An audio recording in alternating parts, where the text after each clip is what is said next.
I'm Doug Ballinger, Logan's dad, and welcome to another episode of Logan's Voice. If you've been listening lately, you know I recently recorded a podcast about guilt, the what ifs that weigh on parents, siblings, and families after losing someone we love to the poison drug supply. Today, I want to take that conversation one step further because once we begin to loosen the grip of guilt, another challenge shows up: learning to accept what has happened and learning to forgive, not for others, but for ourselves. I want to be clear. Acceptance doesn't mean approval, and forgiveness does not mean letting someone off the hook. These are often misunderstood ideas, but they are powerful tools for healing. They're about finding freedom, about laying down the chains that keep us stuck, so we can carry love forward in ways that honor our children, our brothers, our sisters, and our friends.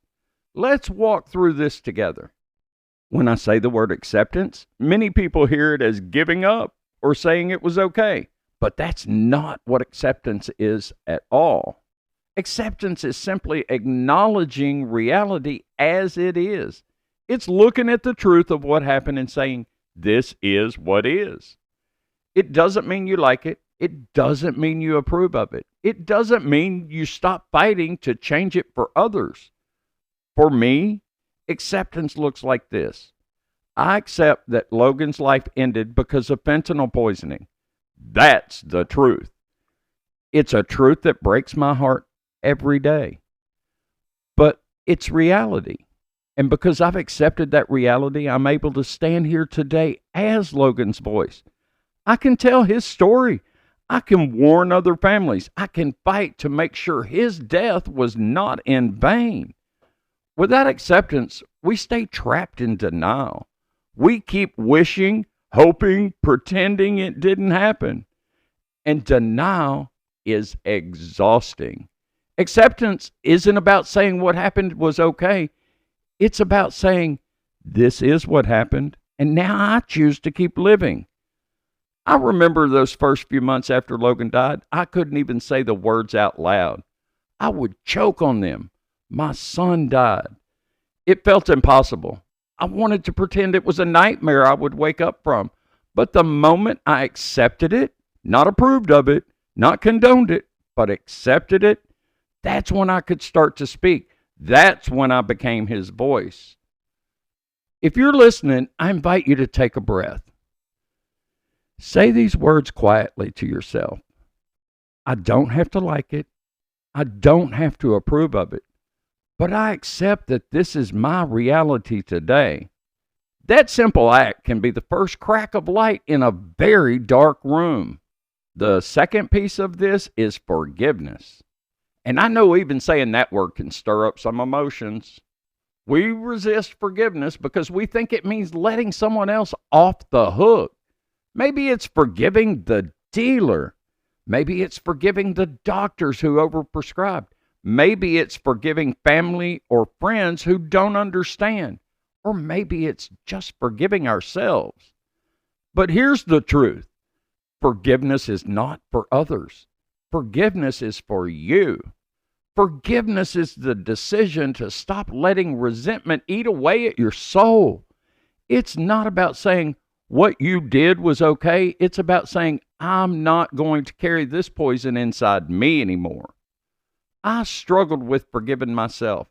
I replayed every decision I made with Logan, every yes and every no, every moment I thought I should have seen more clearly. That guilt built walls inside me, but slowly I began to understand that forgiving myself wasn't erasing the past. It was releasing the chokehold it had on my present. One thing I suggest is writing a forgiveness letter. Write it to yourself, to your loved one, or even to the person you feel anger toward.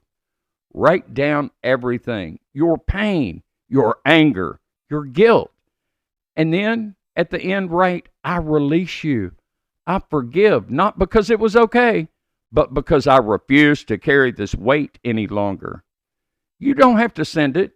You don't have to show it to anyone. but the act of writing it can bring a kind of freedom that words alone cannot. Lewis Smead once said, "To forgive is to set a prisoner free, and to discover the prisoner was you." That's what forgiveness does. It unlocks the door of the cell we've been sitting in and reminds us we're holding the key the whole time. And the third piece is boundaries, because acceptance and forgiveness don't mean you have to let people hurt you again.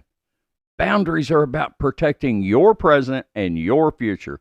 They're about saying, I can forgive, but I won't allow the same pattern to keep repeating in my life.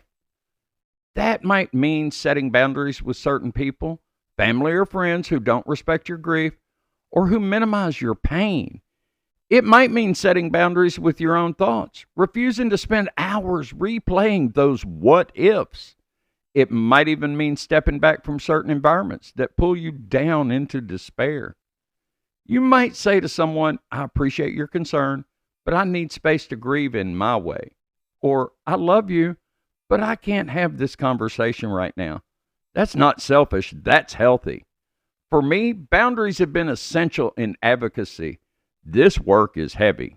It's emotional, and if I don't protect my own heart, I could burn out quickly. Boundaries allow me to keep going, to keep fighting, and to keep honoring Logan without losing myself in the process. Boundaries aren't walls to shut people out. They're guardrails to keep you safe on the road you're walking.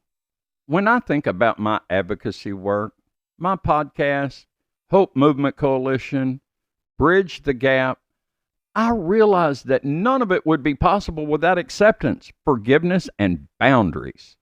Acceptance gives me clarity. It grounds me in the reality of this crisis and fuels my determination to speak out. Forgiveness clears away the bitterness that would otherwise silence me. Without forgiveness, I'd be too angry to speak with compassion. Boundaries protect me from exhaustion so I can keep going, not just for Logan, but for every other child and family impacted by this poison drug supply. This isn't just about personal healing. It's about making sure our healing fuels something bigger. It's about creating ripples of hope, awareness, and change. So let me remind you, acceptance is not approval. It's facing reality even when it hurts. Forgiveness is not about letting others off the hook. It's about freeing yourself from chains of resentment and guilt. And boundaries are not selfish. They are essential for protecting your healing and your purpose.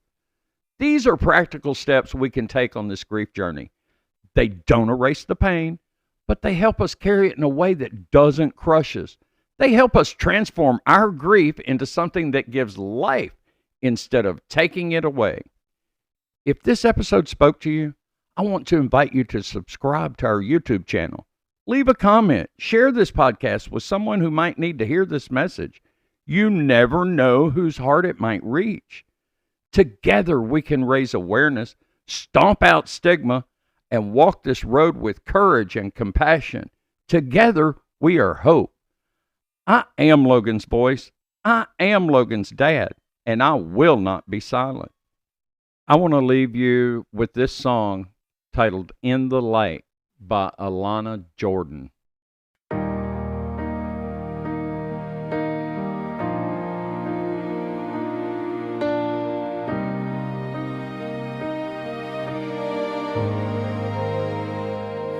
I've been walking through the shadows, carrying the weight of my mistakes.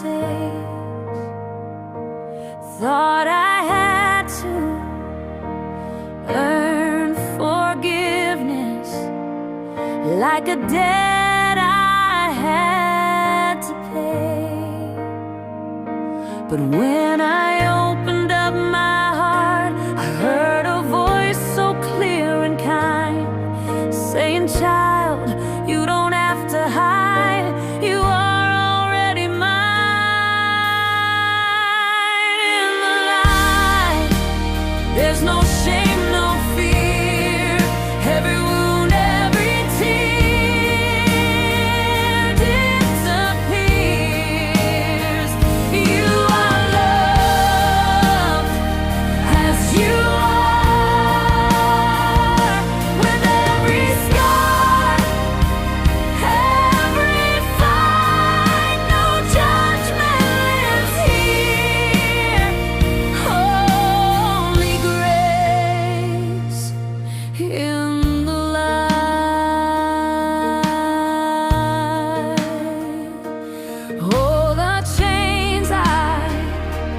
held so tightly started falling to the ground.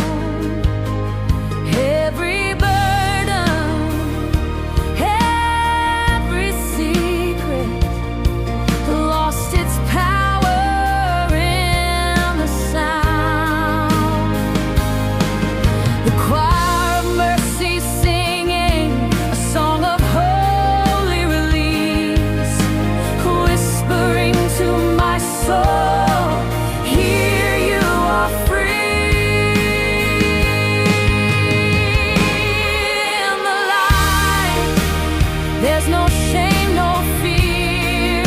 Every wound, every tear disappears. You are loved as you are,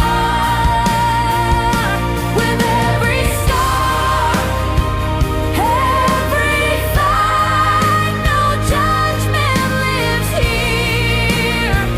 Holy grace in the light. Oh, the light doesn't ask where you've been, doesn't keep a record of sin. It just opens up its arms so wide and draws you in, draws you in. In the light, there's no shame, no fear. Every wound, every tear